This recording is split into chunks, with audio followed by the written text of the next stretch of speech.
Akhenaton, conhecido antes do quinto ano do reinado como Amenófis IV, ou em egípcio antigo como Amenhotep IV. Ele foi faraó da 18ª dinastia do Egito, que reinou por 17 anos e morreu em 1336 ou 1334 a.C., aproximadamente. Akhenaton, ele é lembrado principalmente por abandonar o tradicional politeísmo religioso egípcio e introduzir uma adoração centrada em um único Deus, Aton, que é às vezes descrita como monoteísta ou enoteísta. Inscrições antigas ligam Aton ao Helion com a linguagem oficial posterior, evitando chamá-lo de um deus, dando a essa deidade um status superior e acima dos meros deuses. Porém, essa monolatria foi adotada na nobreza e na realeza, e não em toda a população do Egito. O monoteísmo nunca existiu no Egito todo, durante o período faraônico. Akhenaton tentou distanciar-se do panteão egípcio, porém no final isso tudo deu errado. Não foi aceito. A religião tradicional foi gradualmente restaurada após a sua morte. Em canalizações recebidas através do médium e pesquisador Hélio Couto, entre 2015 e 2018, Akhenaton diz ter sido assassinado em virtude do monoteísmo que buscou implantar no Egito.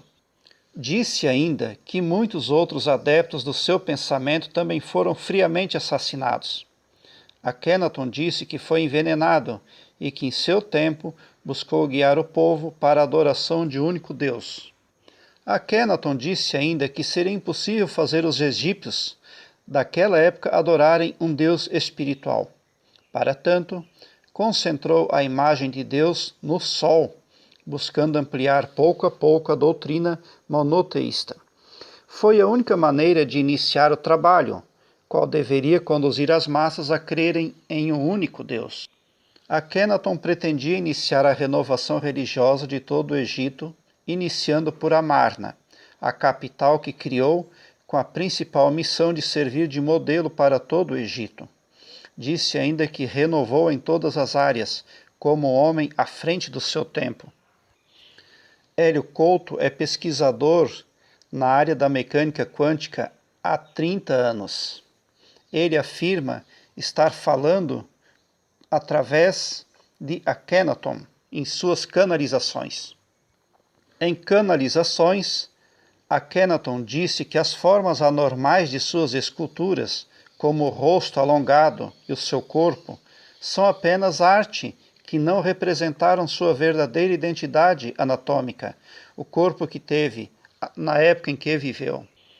Akhenaton se refere às pessoas que não entendem o que é arte. Ele se refere com indignação nas canalizações feitas a Hélio Couto. Como pode o pessoal não entender o que é arte?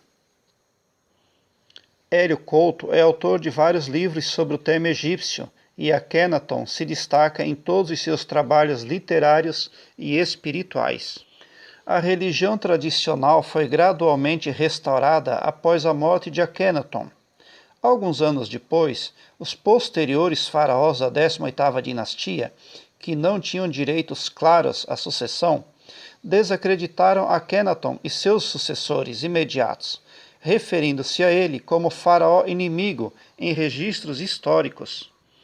Akhenaton havia se perdido da história até que Amarna, local de sua cidade, foi descoberta no século XIX. Escavações iniciais por Flinders Petrie em Amarna iniciaram o interesse no faraó, cuja tumba foi desenterrada em 1907 em escavação de Edward Ayton. William Matthew Flinders Petrie é britânico nascido em Charlton, próximo a Greenwich, Londres, um pioneiro de metodologia sistemática em arqueologia que inventou o método para reconstituir a sequência de acontecimentos históricos em culturas antigas. O interesse em Akhenaton aumentou depois da descoberta da tumba do faraó Tutankhamon, no Vale dos Reis, que provou-se ser filho de Akhenaton em um teste de DNA realizado em 2010. Acredita-se que uma múmia encontrada em 1907 seja dele. Entretanto, se tem certeza de que essa múmia e Tutankhamon estão relacionadas por DNA. O interesse contemporâneo em Akhenaton e sua rainha Nefertiti vem parcialmente de sua conexão como pai de Tutankhamon. O estilo único e de alta qualidade das artes que patrocinava e do interesse na religião que ele tentou fundar. Insatisfeitos com aquela situação, os sacerdotes dos antigos deuses fizeram grande oposição à reforma de faraó Akhenaton. Alguns relatos da época contam que vários templos haviam sido completamente deixados ao acaso. Houve uma conspiração. Somente após a morte de Akhenaton, o culto monoteísta foi sendo paulatinamente substituído pelas antigas práticas politeístas que organizavam a vida religiosa do Egito. Apesar do insucesso, os hinos criados em homenagem a Aton foram preservados ao longo dos séculos. O esforço e sacrifício de Akhenaton fora invalidado por seu filho, e quanto à adoração ao Deus verdadeiro, voltou à estaca zero, no Egito.